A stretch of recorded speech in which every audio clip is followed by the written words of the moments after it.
Yes, my name is Kelly Nunley, and I am the purchasing manager for Parsi Onius, and I wanted to discuss some issues we had with our inventory system.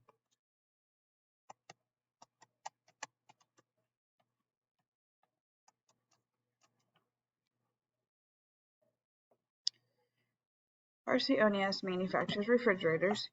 The engineering team has estimated that we were using 11.22 pounds of polyurethane foam on each unit. And conducting a physical inventory, it was found that the polyurethane inventory account was off by $350,000. Due to the inventory adjusting journal entry being such a high dollar amount, management is starting to ask questions, and as the purchasing manager, I have to explain what has happened and how we will correct this issue so that we don't have this problem in the future.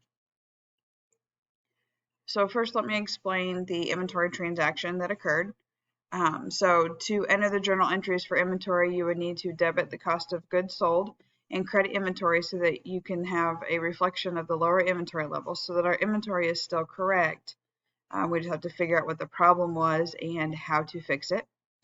And then the journal entry would be, like I said, a debit to cost of goods sold and a credit to inventory. So by putting these numbers that we had into account, you can see a $350,000 debit to cost of goods sold and a $350,000 credit to our inventory account. This did fix our inventory. However, we need to figure out why it was off and how to fix it. So I'm going to explain what we did find and how it can be adjusted so that we don't have that issue in the future.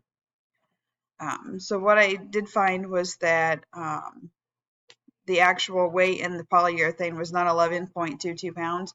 It was actually higher than that. So we need to figure out what it actually is so that we can adjust the bill of materials so that it does come out correct when we do end up putting the sales into the system. So the cost of goods sold is correct and our inventory account is correct so that we don't have these big fluctuations when we do an inventory.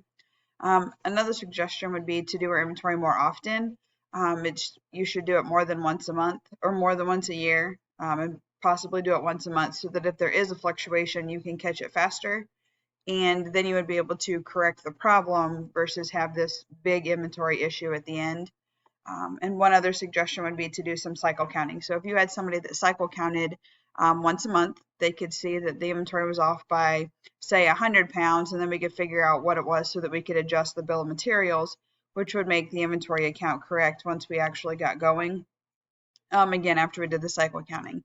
And then the next month we would do another cycle count, and hopefully it's closer, and then we wouldn't have that problem. That way we can figure out what exactly is happening so that we can get it corrected and not have huge changes in our inventory accounts. We don't want to have these drastic changes and then make it look like we're losing all of this money when in all actuality it's actually going into the refrigerators and just not being accounted for.